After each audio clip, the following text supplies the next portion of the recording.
So on a popular request, we are really delighted to have Dr. Andrew McBirnie with us, who is going to talk about the standards and assessments of RSL Awards and how we maintain our standards and all the details about how we assess the criteria and a lot of other things in detail about that. Dr. McBirnie is actually the head of standards and awarding at RSL Awards, and he sits above the chief examiner. So he's really the man who is managing the standards, right? So we have the top guy in front of you today. So I hope you will all learn a lot about RSL and how we do the assessments and everything in detail. So thank you for joining us. I would request everyone to keep yourself on mute. And if you have a question to ask, you can just raise your digital hand, or you would have reactions. So there you can raise your hand if you like. So if you need anything, just raise your electronic hand and we will come to you. I would request that you hold off your questions and answers. Just take a note of whatever questions come to your mind for the Q&A section towards the end of the session. So I think the presentation is about 45 minutes and we will have 15 minutes for Q&A at the end. So please hold on to your questions for the end or paste it in the chat if you feel that it's relevant at that point. So we will respond to that. Arup and John are here, and they will be the co-hosts managing the meeting as well. Right. So over to you, Dr. McBirnie, please. Thank you, Ritesh. Good evening, everybody. It's great to see so many people on the call. And it's a real pleasure for me to be able to join you today from rural Oxfordshire in the UK, where it's a little bit cloudy and not too warm. So it's great to be with you. Now, as Ritesh has mentioned, the focus of my talk this evening, is going to be on the way that we apply standards in terms of our assessment at RSL Awards. And this is an area which I have overall responsibility for in my role. In fact, I'm just going to share my screen with you now, because that will help me to get focused on the talk and the things I'm going to say. There we are. You should be able to see that. So yes, overview of standards and assessment processes at RSL Awards. This is really about some of the things which may go on a little bit more in the background that you may not be aware of in terms of all of the things we do. Obviously, many of you I know will be teachers who enter candidates for exams. You'll be familiar with the examiner turning up maybe at your studio and conducting the exams, and then a few days or weeks later the results come through, and that all seems very straightforward, I'm sure. There are many things which happen a little bit one step removed in that process, which maybe help, we hope, to make the results a little more reliable and accurate, and to make the whole process as good as it can be. And that's really my responsibility and my role, to oversee that process and to make sure that everything is done properly, both from the point of view of the candidate and the teacher, and also, importantly, from the examinations regulators in the UK, because we have to make sure certain standards and approaches are in place so that we can keep our regulation and our recognition as an official regulated exam board, which is able to offer UCAS points and regulated qualifications and things like that. So it has both a customer-facing element and also a regulatory element, and also it's the right thing to do. We all want to try and make sure that we run the most professional operation that we can. So just a little bit about me, first of all. I've been at RSL now for 3.5 years. I started in January 2020, which was just before the pandemic, just before the coronavirus pandemic changed everything for the world. In sort of March 2020 was when it really hit the UK, and I think very badly in India as well. And so obviously that was an interesting period for me to work through. And the pandemic really did change a lot of things in the way that assessment works, in the way lots of things in the world work. And there was a lot of very fast responses that we had to make to the situation. I came from a previous role. Well, I've actually been working in graded examinations in music in particular for about 20 years now. I studied music in the UK. I got a university degree and a PhD in composition. I taught music in schools and became head of music in a school. And at the end of 2002, I took up a job working for London College of Music Examinations, LCME, which some of you may have heard of or be familiar with, as chief examiner. So I was chief examiner for LCM back in 2002 to 2008. And then I had a little bit of time off living in the US, where I did a range of different things, including examining and some consultancy work and teaching in a university as well. And then 2010, I came back to the UK and I took up a job at the Royal Academy of Dance. And the Royal Academy of Dance is a very prestigious organisation that has run ballet examinations, exams in classical ballet for many, many years. They would certainly feel they're the sort of leader in ballet exams. And I know nothing about ballet. My background is as a musician, and a classical musician in particular. But that role at the RAD was to run the whole examination process. So that was operations, regulation, budgets, finance, overseeing the academic and certainly the assessment side as well, from my knowledge of exams, but working obviously with specialists in ballet and with dance to run those exams. And that was a very interesting and challenging job. I learned a lot of new skills. I had to develop and implement a new IT system across the world. It was a very big project I did, and everything from, printing certificates to examination entry to dealing with appeals. And that's about 250,000 exams every year that the RAD does. So it was a very big organization, a very big operation.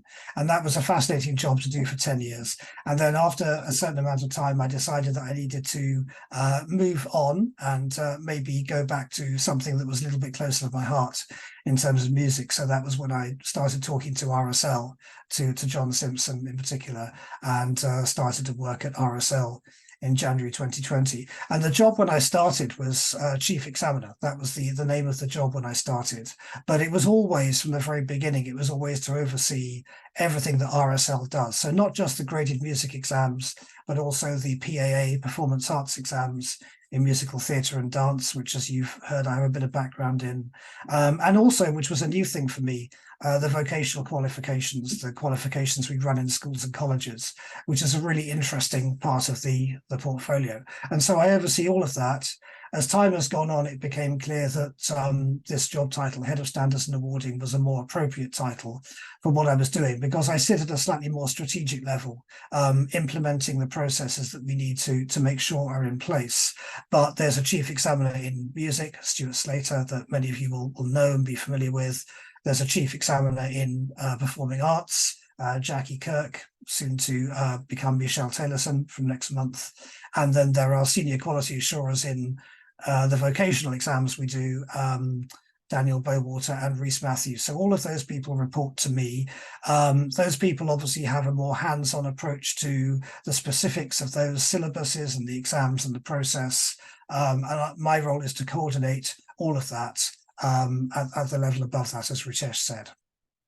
So that's how I fit into things. I may not always know exactly what arpeggio comes second in Group B of Grade 4 electric guitar, because I'm not always at that level of detail.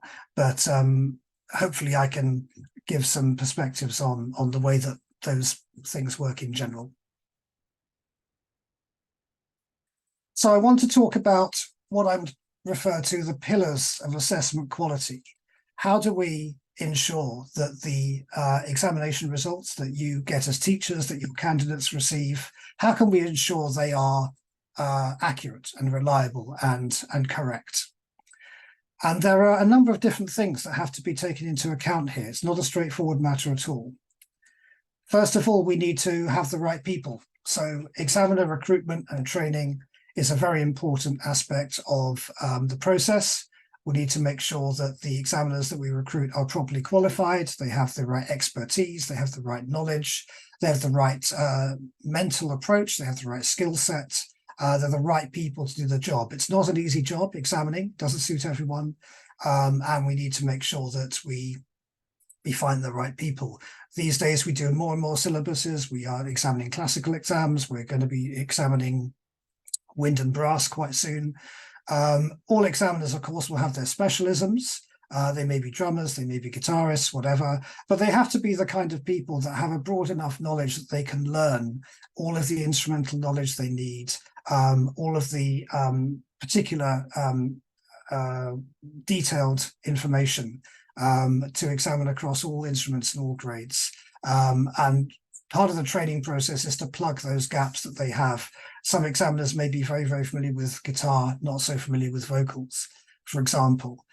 Some may have taught, we have examiners who may have taught at university level actually find it really hard to adapt to examining at grade 1 debut level because they don't have a good sense of the expectations at that level. They may have done a lot of work with young kids and they may not be so sure about examining grade 8 necessarily. So there are all kinds of things that we obviously need. No one is perfect in day one, and they all need to have that training and guided practice to make sure they have all the information they need, and they go through a process of learning and through seminars and work they have to do. And then there's a process of practice exams, the shadowing real exams with an experienced examiner, or sometimes we set up mock days with mock candidates, and we run that online now. And so in real time, we can kind of check the way they deliver exams and the way that their whole approach to the job. And we don't sign them off until we're 100% sure they're ready,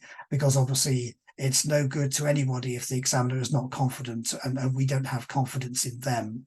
So that's a really important part of what we do. And then once an examiner is appointed, we don't just leave them to the job. We make sure we give them ongoing training and guidance. So there's a lot of video material, a lot of documented material. We might ask them to do practice exams. We have online training days and seminars focusing on certain things. We usually have a yearly and annual day when all the examiners get together and work together on things. So we make sure that we give them the ongoing training and support they need, because things change all the time. You know, nothing stays the same. Rules are always changing, processes are changing, syllabuses are changing. So we need to make sure that we give them that information. And those two things are really, as you would expect, they underline the importance invested in the examiner, this person who goes out and does the exam and makes the judgments. We need to make sure they're not on their own. We need to make sure that they are given all the advice and support they need to do that job properly. The third thing is we have a criteria-based mark scheme. So we don't just say to examiners, listen to the performance and decide whether it's a distinction or a merit, and that's kind of your choice. The way that we get to a distinction or merit is very granular. So as you'll be aware, and I'll talk a little bit more about this in a minute, we publish particular criteria which explain what a merit mark is for grade 4 drums, what a distinction mark is for grade 3 vocals. How do we define those marks? All of that's broken down in the syllabus. All that information is available to teachers and candidates, same as to examiners. So we're all working in the same framework. And that criteria-based mark scheme means that examiners are working in the same way. They're formulating their judgments in the same way. They're not just deciding themselves what they think. We run regular standardization activity with examiners. So this will be where we ask them all to mark the same exam. I mean, these days we can do this online. We can do it by video. In the old days, it would have been a live performance in a studio. These days it can be done online. But we ask them all to mark the same video, and then we ask for their marks, and then we analyze that to see where they fit on the spread of marks, if they're marking as they should be, if they're marking a little high, marking a little low. And we do that on a regular basis. So we have that data for examiners, and we can feed back the information about how they've done.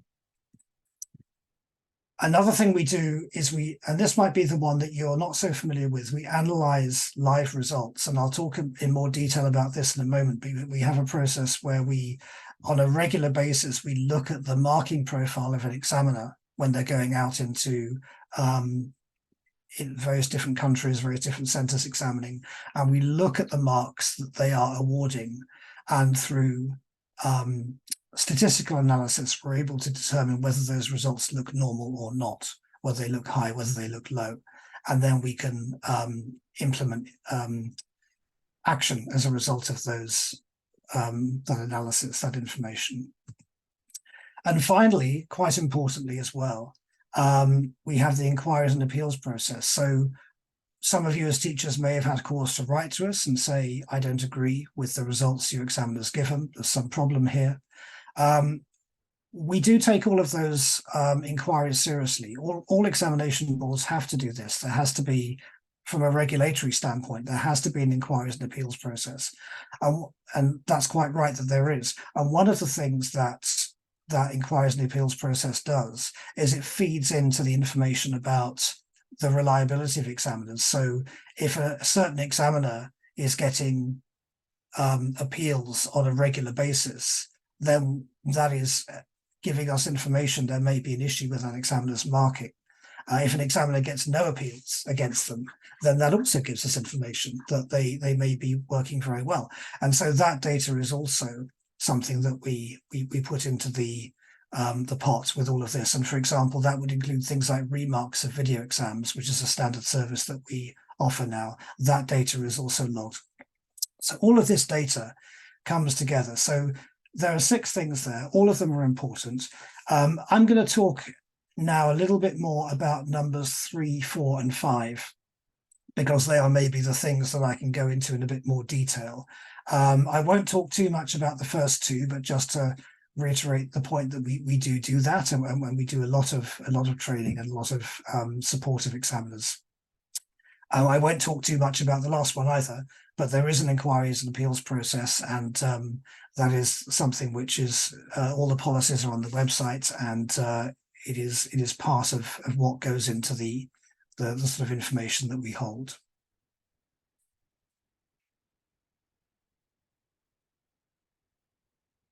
And let's just stand back for a moment and ask why we're doing all this, because that all sounds, sounds fair enough and quite professional and good practice. But what are we actually trying to achieve? In the regulatory framework, we talk about validity and consistency.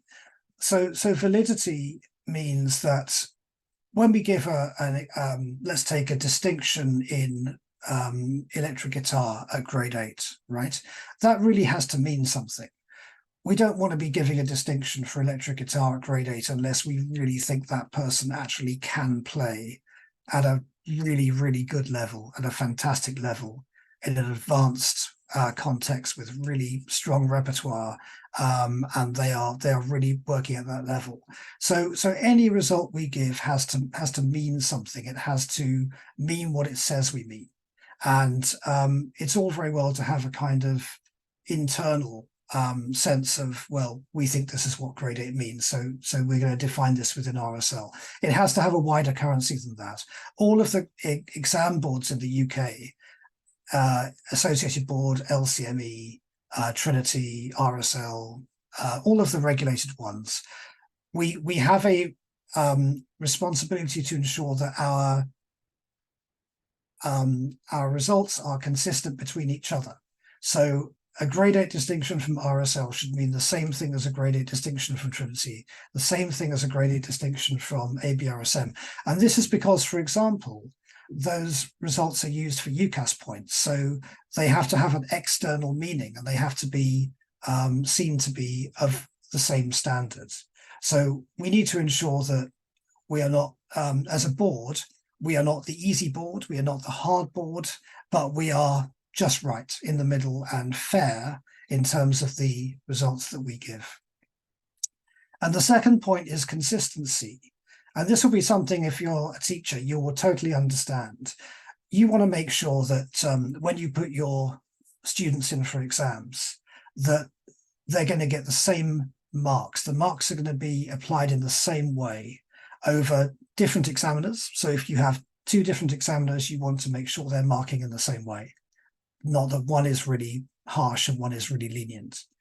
You want to make sure that it's the same over anywhere we send an examiner. So any part of India, any part of the UK, China, Mexico, South Africa.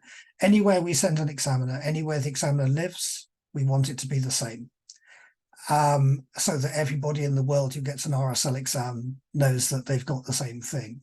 And also over time, by which I mean year by year. So we want to make sure that the marks we're giving now in 2023 are the same standard as the marks we were giving 5 years ago or 10 years ago, that we don't make the exams get easier or harder over time.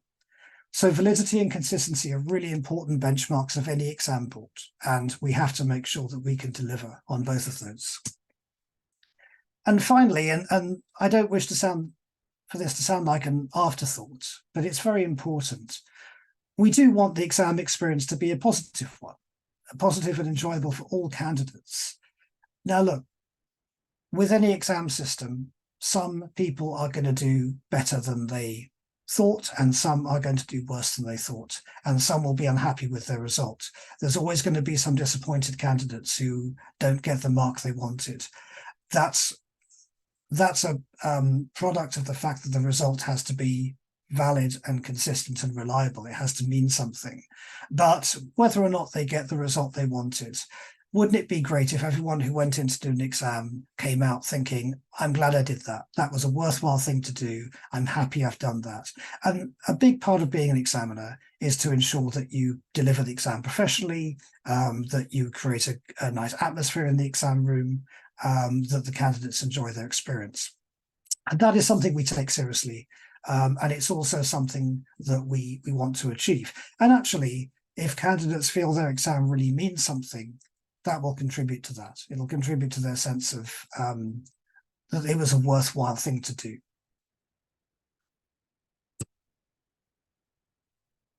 Excuse me a second.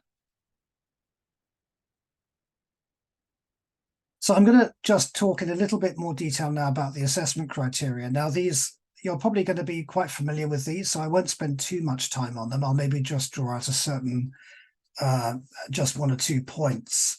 But I think the overall thing I'd like to say is that what do these assessment criteria do? They enable all examiners to examine in the same way. So by using these 4 approaches, these 4 considerations, all examiners are coming to their assessment thinking in the same way and responding in the same way. And for example, this is not always going to be the same with all exam boards. For example, the second one here, sorry, just need to go back. The second one here, sync or pulse.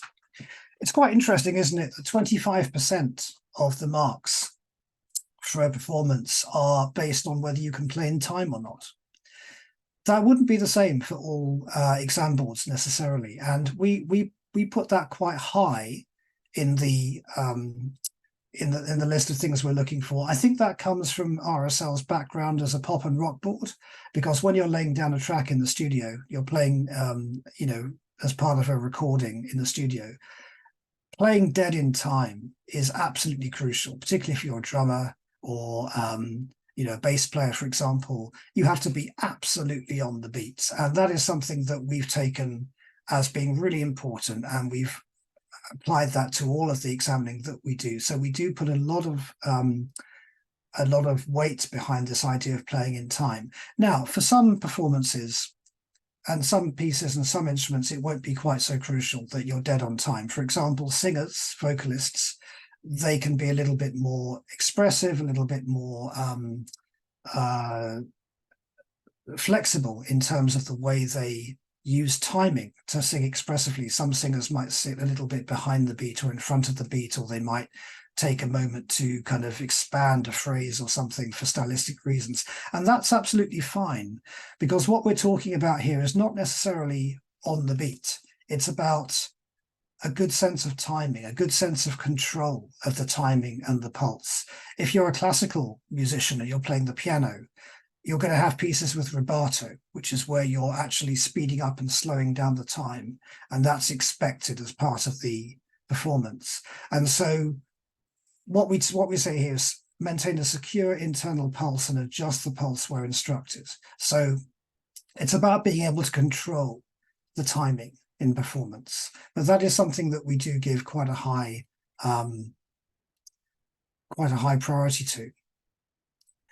In terms of command of instrument, the word we're trying to avoid saying here is technique. We don't mark technique because technique is quite a can be quite a controversial thing, I suppose, sometimes to get into, because different teachers will have different views about what is good technique and what is bad technique. And particularly, if I may say so, singing teachers often have quite different views. And that's fine. We're actually not really worried about how you get there. When you come to do an exam, that's the teacher's job, to teach the technique and to teach the outcome. What we're marking is the outcome of that technique. Are you making a good sound? Do you have control of your sound? Do you have a consistent sound? Are you able to produce the sound you need to make on your instrument? And that is what command of instrument is. So technique is the background to that, but we're not actually examining good or bad technique. We're examining the outcome of the technique. Accuracy and understanding I will talk about a bit more in a minute, but it's really, well, as it says, it's are you playing or singing the right notes or rhythms? That's the simplest way of thinking about it. And of course, it is true that sometimes people change the notes and rhythms for good expressive reasons, and that's where understanding comes in. But we need to make sure that you have control of the score, control of the notation, and are able to articulate that to the extent that that's necessary. And then finally, style and expression is the kind of really crucial one for any musician. Are you able to convey a sense of feeling, a sense of emotion, a sense of style? Are you communicating something about the music, or something of yourself through the music? And this is quite a difficult one to nail down, but we would all, as musicians and performers, I'm sure, agree how important that is. You can play something with a good technique in time, with good accuracy, but it can sound boring. It can sound like a computer, right? And we need to make sure that we are developing human beings and real musicians. And that's where style and expression comes in.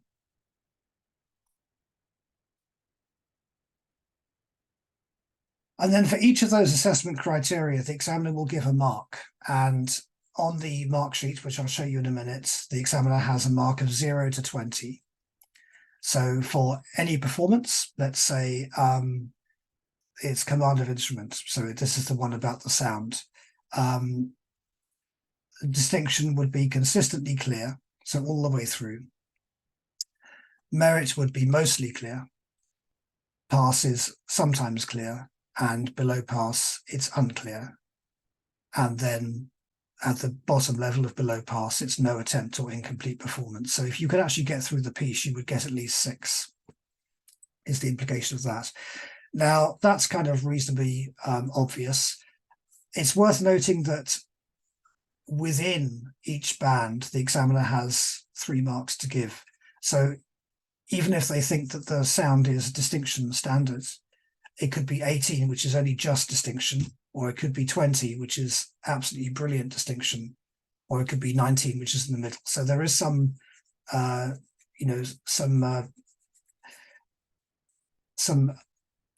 examiner can use some discrimination in the mark they give.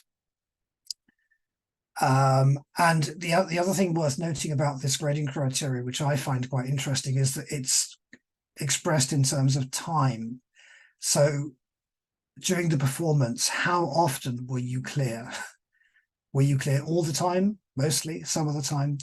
Now, it's also possible that you can have a qualitative sense of the grading criteria, in that the sound you make could be brilliant throughout, or it could be not so good.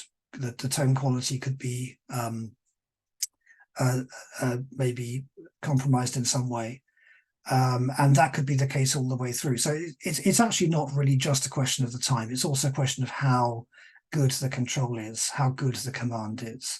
So I think it's useful to think of it in both of those ways. But in general, we're thinking excellent, good, and adequate, aren't we, for distinction, merit, and pass?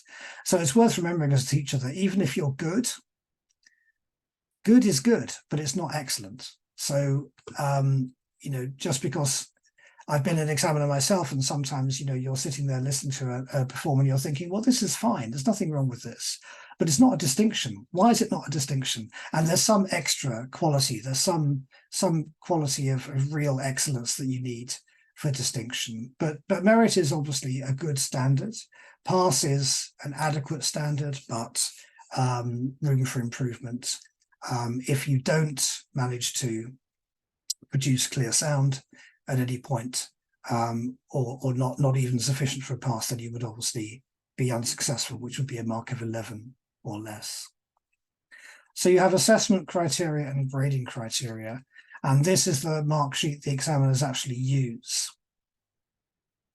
You can see here that they have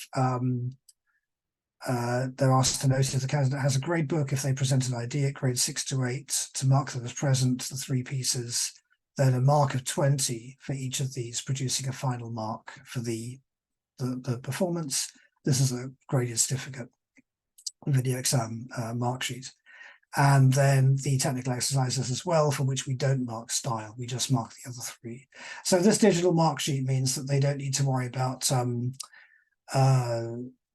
calculation errors, which is a thing of the past now, and they don't need to worry about handwriting, which is also a thing of the past. And I've had to deal with more than one complaint about examiner handwriting before now. So we have now moved on into an electronic approach to this, and the mark sheet is such that it enables the examiner quite quickly and efficiently to make the assessment they need to make. And just to speak a little more about accuracy and understanding, because this is the one that I think is worth just focusing in on. Why do we say understanding as well as accuracy? It refers to the adaptation of written notation or improvisation as directed. So when you have in a piece of music a direction to improvise, maybe it's a drum piece and it says fill is a very common one. Obviously the candidate has to make something up. They have to do something which is not notated. So how do we mark whether it's accurate or not? Well, we're not going to accept just anything, because some fills are better than others, and we want to make sure that that instruction to fill can be done properly. Equally, some candidates do change the notation, and we do have a policy at RSL where if the notation is changed in a musically appropriate way, which still reflects the essence of the piece, then that is acceptable, and we would give credit for that. So it is tricky, because examiners do have to make a judgment. If it's not exactly as notated, they have to make a judgment as to whether it's a mistake or whether it's an intentional change. And that is something which can be tricky to judge sometimes, but it's something that our chairman in particular, Norton York, is very, very keen on. The reality of music is that we're not hidebound by a score, particularly popular music, and there is this sense of responding to the piece in a musical way. And so therefore that is accepted if it's done with integrity, and the candidate obviously knows what they're doing in terms of what they do. The key thing is that any changes must be commensurate with the grade being examined. So if you're examining grade 8 and the candidate changes the score, or they do some improvisation, we are expecting grade 8 standard of improvisation or a grade 8 standard of change. And if what is done, this is a really crucial thing, if it simplifies the piece, if it makes it easier, then that will be expected. That will be affected in the marking. So if you're changing the piece to get rid of some really complicated challenge and you make it easier, that will be affected in the marking. But if you do something which is commensurate with the standard, then that will be given credit as long as it's musically appropriate and it works in the context of the performance. So for improvisation, examiners will consider as appropriate melody, orchestration, which means, for example, with drums, it means using the full extent of the kit, different sounds.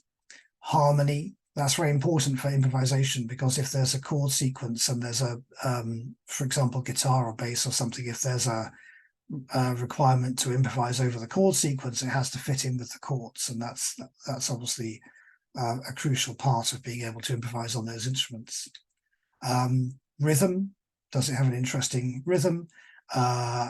Is it expressive? And physicality, are you using the different techniques and kinds of approaches to playing the instrument? And we would expect more at grade 8 than we would at grade 1. And, you know, the mark for improvised sections will relate to the grade being examined and will relate to the expectations for the level for the grade. As I mentioned, adaptation may be more musically appropriate in some cases than others. So I would say, if in doubt, stick to the notation. And there'll be some instances, for example, in classical performance, where it wouldn't really be musically appropriate to change the notes of a Beethoven sonata or a Debussy prelude, because that would be seen as unmusical and inappropriate. So as musicians and teachers, you will understand this, but there are some cases where some variation of the notes might be appropriate because it's stylish and it feels right, particularly with singers. I would say that can be the case. Certain rock and pop performances as well. For certain other performances, it needs to be much more as written, and it's always easier to play safe, if you like, and play what's there. But we do accept that sometimes things can be changed, and that can work well in some cases.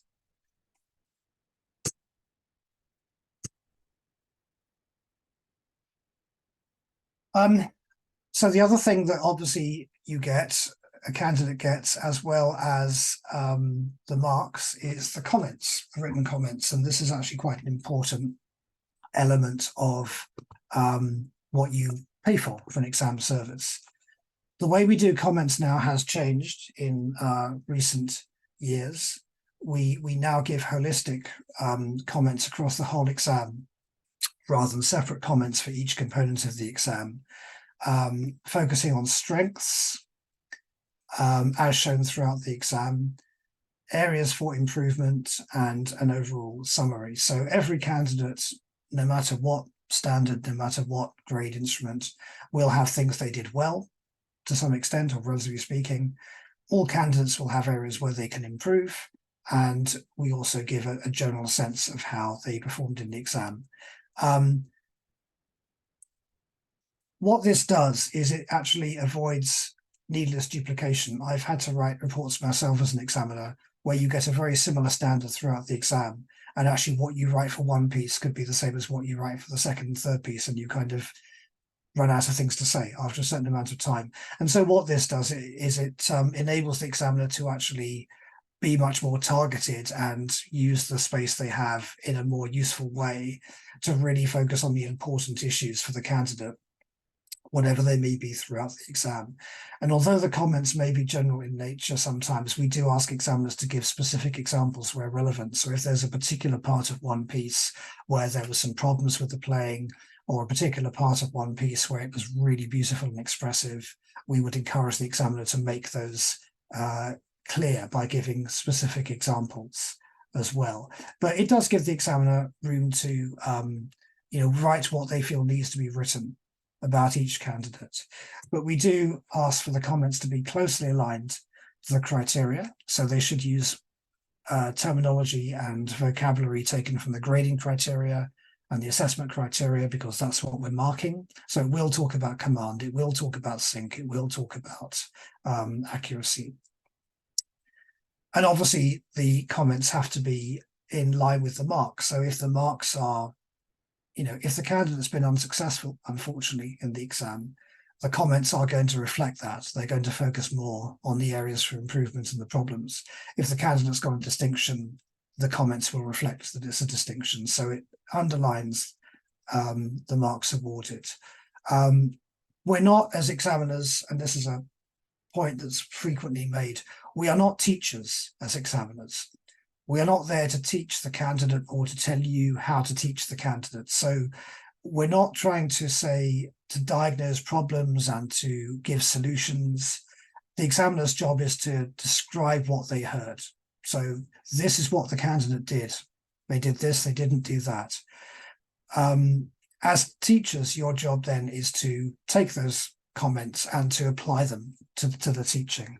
But we do try to be, having said that, we do try to be constructive, we do try to be developmental. So examiners will try to write things which make it clear how you can take the teaching forward of this candidate.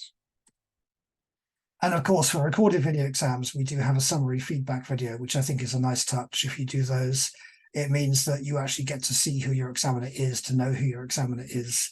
And although the feedback video will only replicate what's written, it will give you that personal touch, because otherwise you just don't know who the examiner was. And that's a big thing about exams, is that I think people rightly like the sense of a interaction with a real person, with a real human being.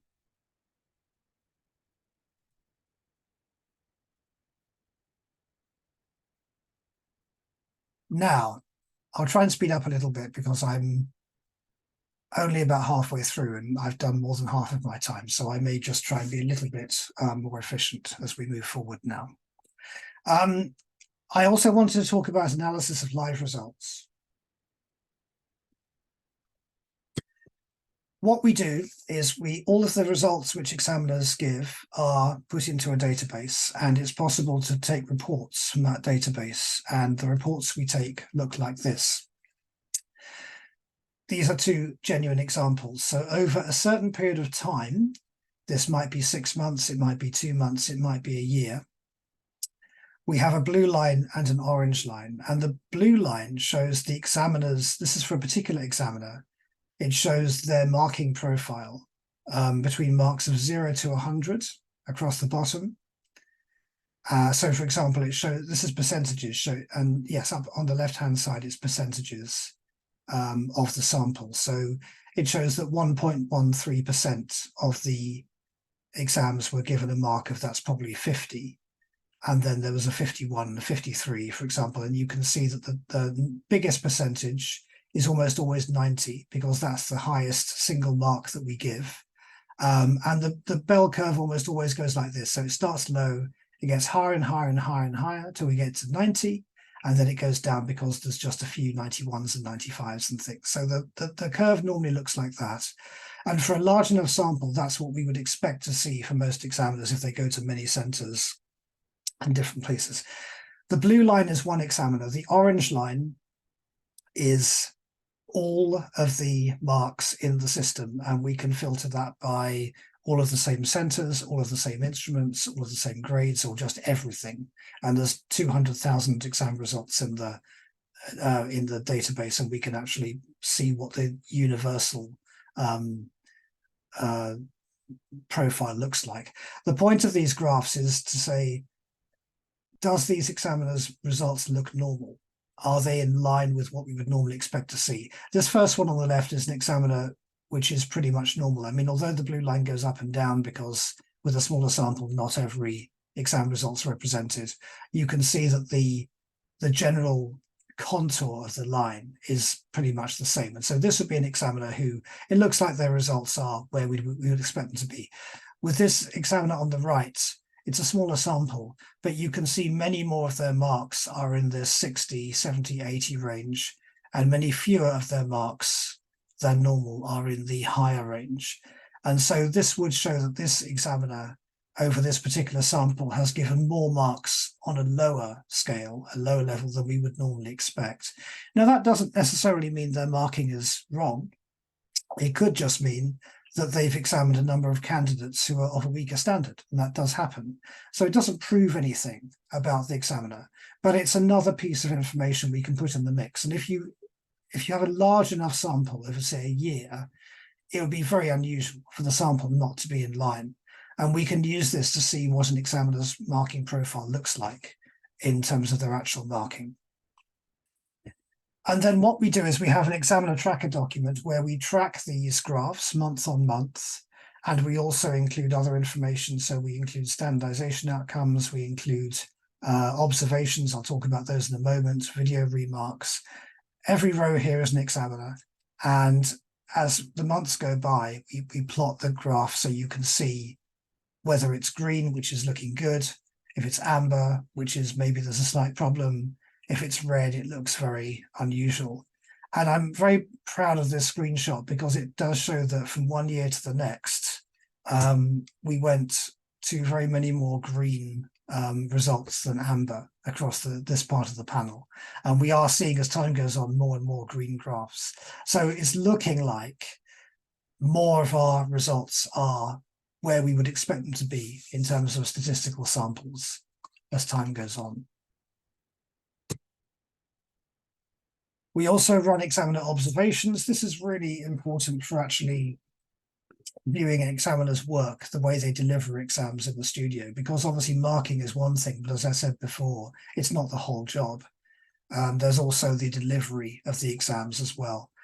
So we do observe all examiners by a senior examiner once every 3 years at least, and those are reported and reviewed and issues followed up as necessary, and those observations are also logged on the examiner tracker I showed you just a moment ago.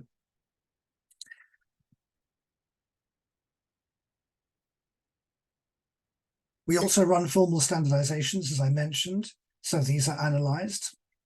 So for example, here is a standardization where we did 3 exams, a drums grade 7, a guitar grade 1, and a keys grade 4.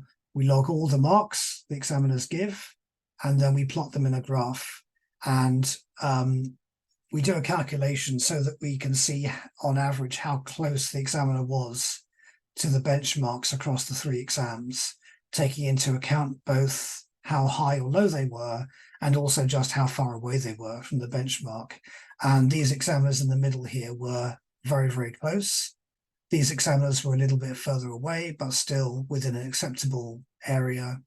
These examiners were amber, so they were just a little bit further out in terms of their judgment. And then we have 1 or 2 examiners in the red zone here. You always get examiners in the red zone. Every organization I've worked in has, you always have this spread where you have the majority of examiners in the middle. There's always a few on the outsides. You never quite know why. Very often it's just a one-off. Next time they might be fine. But obviously then you would follow up with those examiners and say, why did you see this in a different way?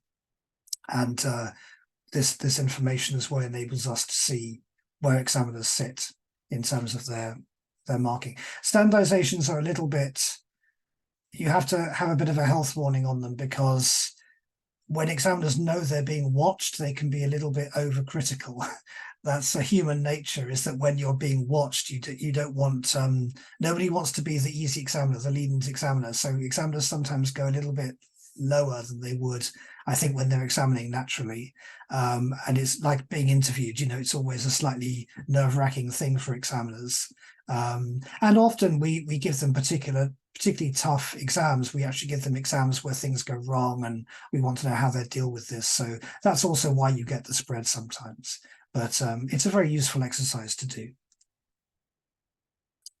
Now, this is something else we do. We do actually feed back to examiners every year what their profiles look like. There are other people in my job, in other exam boards, who would argue strongly that you shouldn't actually tell examiners what their profiles look like. And the reason for this is my 3rd bullet point here. The danger is that if the information is negative, they can overreact. So if you feed back to an examiner that all the information shows you maybe marking a little harshly, they will naturally sometimes panic and they'll start examining 10 marks too high, and nobody wants that. So it has to be done very, very carefully. But I do think on balance that the transparency argument is stronger. I don't think you can really hold all this information and not share it with examiners, because if you can imagine, if you were an examiner and we held all this information on you, you would want to know. So we do let them know, but we let them know in a very controlled way.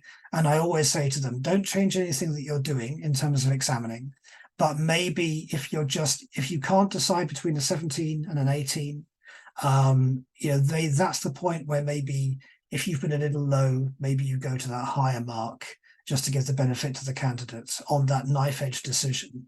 Otherwise, don't make any radical changes, because examiners, all our examiners, without exception, are really professional people. They really want to get it right, and they all try really hard. And it's hard work being an examiner, and human beings are fallible. Human beings can make mistakes. So we'll never be 100%, but we all just try to be as good as we possibly can. And I think having the information gives examiners that sense of, again, a feeling of support and a feeling that we're all working together to try to make their work as good as it can be. We have monthly assessment boards. So every month we have a meeting, which I chair, and that has various senior staff attending, and we look at all of this data, all of this information, and we agree whether or not we're happy to validate exam results for that month. And on that examiner tracker, we have columns for not only the graphs I showed you, but for appeal data, standardization, observation, remarks, video remarks, where there's been support for an examiner. All of that information is brought to the meeting, and we keep everything under constant review. Obviously, if we have any concerns about any examiner, there's measures we can take to give them targeted training. And if ultimately we really don't have confidence in them, we would have to take them off the panel for a certain amount of time. And that has happened, because nobody wants to feel that, an examiner is not able to have the confidence of the board. It doesn't work for teachers or candidates or ourselves or anybody if that's the case. And it's not fair to the examiner either, actually. And we have an annual assessment board, which meets once a year, that has external people on it, and they review all of the activity we've done, and we get their feedback and input into whether the processes we are adopting are good. And so far, the external members have been very impressed, I have to say, with what we're doing. But we always, we have that external input as well. So we're not just doing this within the organization, we're getting it audited externally.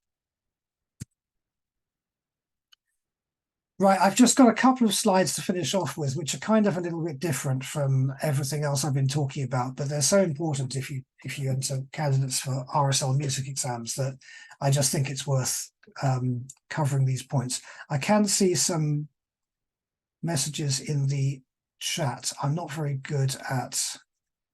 Andrew, I just messaged you saying that please feel free to take a little extra time to talk about all these things. These are far more questions we may have. No worries. Thanks, Ritesh. I think, to be honest, I can probably wrap up in 5 minutes because I don't want to take too much of anyone's time, but I can take questions if anyone has them. But just to finish on these 2 points, which is really worth stressing just from the point of view of music exams, the whole free choice piece thing. It's really important that people understand this. So it's a maximum of 2 free choice pieces for graded exams and graded certificates, and a maximum of 3 for performance certificates. But we do now have another category called adapted repertoire. And adapted is when you take a current RSL syllabus piece and you do something with it. For example, you maybe change the backing track, or you don't use a backing track, or you've changed or adapted it in some way. And the reason that we had to bring this in was because with video exams, it became very clear. Well, actually, I'll talk about this in a minute, actually. I'm getting ahead of myself. So just to explain about adapted repertoire, yes, if it's a current syllabus piece, or it can be a previous syllabus as well. And if you present a piece which has been changed or adapted, and the changes mean, it's a little bit like I was talking before about improvisation. If the adaptations mean that the piece becomes too easy for the grade, if you've made it easier, then that would be reflected in the marks and the comments. So, for example, if you've taken a electric guitar piece and you're not playing with the backing track, that would almost certainly mean that we would reduce the marks, because part of the skill of playing that piece is to play in time with the backing track. And if there's no backing track, then we can't assess that. So it's not something we'd recommend at all. But the reason we had to do this was because with video exams, so many people do strange things that would not normally happen in a face-to-face exam. And rather than constantly sending videos back, we tried to accommodate as many different things as possible. But if we started to do that, then we also have to do it in face-to-face as well. So we do now have people turning up in a face-to-face exam and doing strange things like not using the right backing track. I wouldn't recommend it personally. I think it's better to do what we present as RSL, what we suggest you do. But we're in a position now where we sort of have to be equal in terms of the different exams we do. So where you do adapt repertoire, then we're not going to stop you doing the exam, but it will almost certainly be reflected in the marks and the comments. Just to remind you that there are sheet music requirements for free choice pieces where you have to present the score. And if you wish to check for either a free choice piece or adapted repertoire, if it's acceptable at that grade, then there's an approval process that you can use. And for a fee, we will check that and let you know. We'll give you confirmation that a free choice piece or adapted piece is acceptable. Adapted very often is for vocals candidates. We find many vocals candidates use a different backing track from the one in the grade book. And there's always that risk that that will make the song easier because of the arrangement or the length or something. So that's really where that particularly comes in. Now, linked to all of that is process breaches. So as I said, video exams have changed our assumptions on how an exam may be presented. And we do have people using all kinds of things like not using clicks properly and missing things out. And we've had all kinds of strange things. But even the order of the exam, can be an issue because you can order it in a way that satisfies you rather than the way that you have to do it in the room. And all of these things, we do have a very complicated, it's not actually that complicated, it's actually quite simple, but the examiners have a process they work to as to how that affects the marks if these things are presented. So it's just something to be aware of, that there is that option now to do different things, to adapt the repertoire, but there is also the possibility that it will be reflected in the marks. And in terms of video exams, we've also recently put in some rules for Vantage, which is the screenshots, the framing, because we want to be able to see all of the candidate, all of the equipment, all of the instruments, etc. And we do have rules about that, which are really important to check. So we are being a little bit lenient at the moment because the rules are still new, but do please check the website and make sure that you're aware, if you submit a video exam, that we do need to see the candidate really clearly, and we have examples, screenshots to show you what we need. So that's just a little reference to kind of explain all of that. And the easiest solution, the simplest solution, is to do what the book says. And that's, we developed these arrangements in a way that we think they will be, they'll work well in the exam. But there are these options now of making changes. Because if we didn't do this, we would just simply have to reject a whole lot of video exams. And that's, it's not really viable to do that. Now, I think that's probably, I don't know, I seem to have,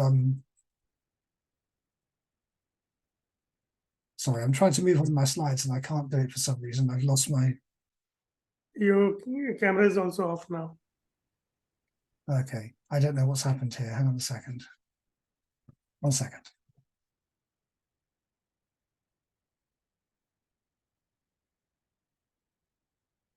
Okay, I think I'm back. Sorry, I had an issue with my laptop.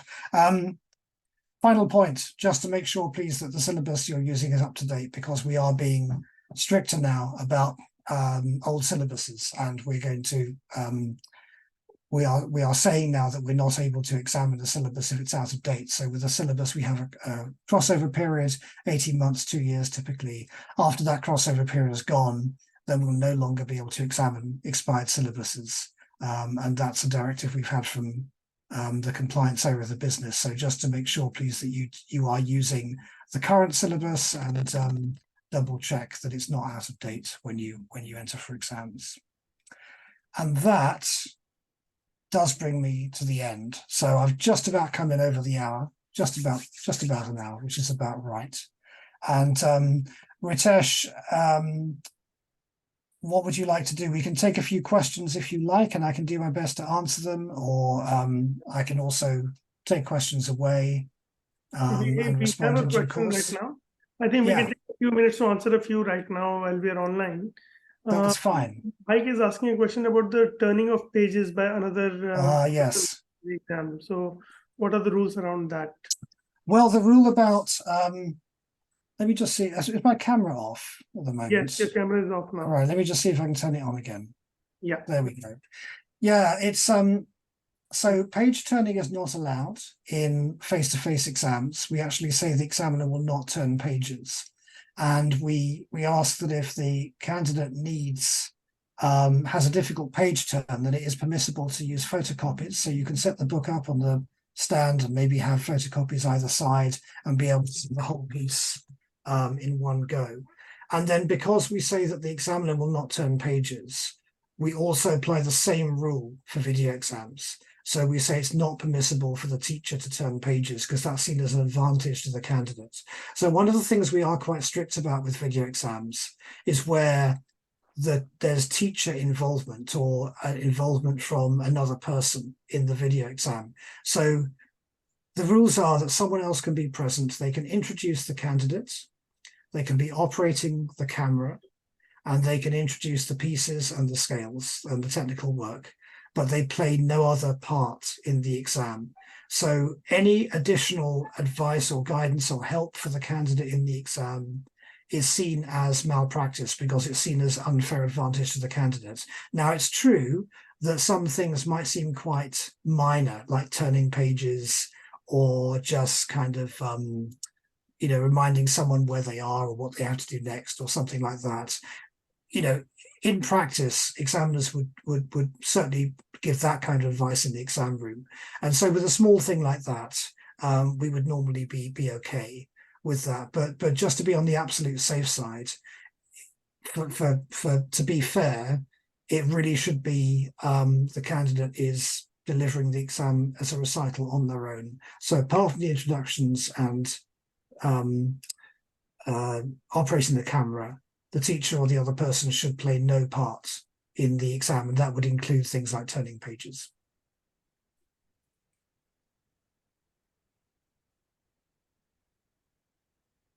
Do we have any other questions? Yes, there's a vocals question about the vocals. Please unmute yourself and ask. Hi, Andrew. Hi. I'm here in Bangalore. I have a quick question about the vocal graded exams. My question is how cognizant are the examiners when examining adolescent voices, especially with changing voices? Considering that for grade 5 or 6, you do have a lot of belt qualities. So how mindful are examiners are or aware that they are undergoing the change? So the first thing to say is that the level of the exam is essentially defined by the repertoire. So at grade 1, we've selected songs which we think it should be possible to sing at grade 1. These are relatively simple songs, simple intervals, not too much of a requirement for expression, not too complex. At grade 8, obviously much more complex songs with more intervals, maybe a longer length, a bigger range, more expressive content of the songs. So like any other instrument, it's repertoire defined. Can you give a performance of that song, and is it an effective performance of that song? So something like vocal tone and vocal control and color would be as required by the song. So at grade 1, you're not looking necessarily for a particularly subtle or complex use of vocal color.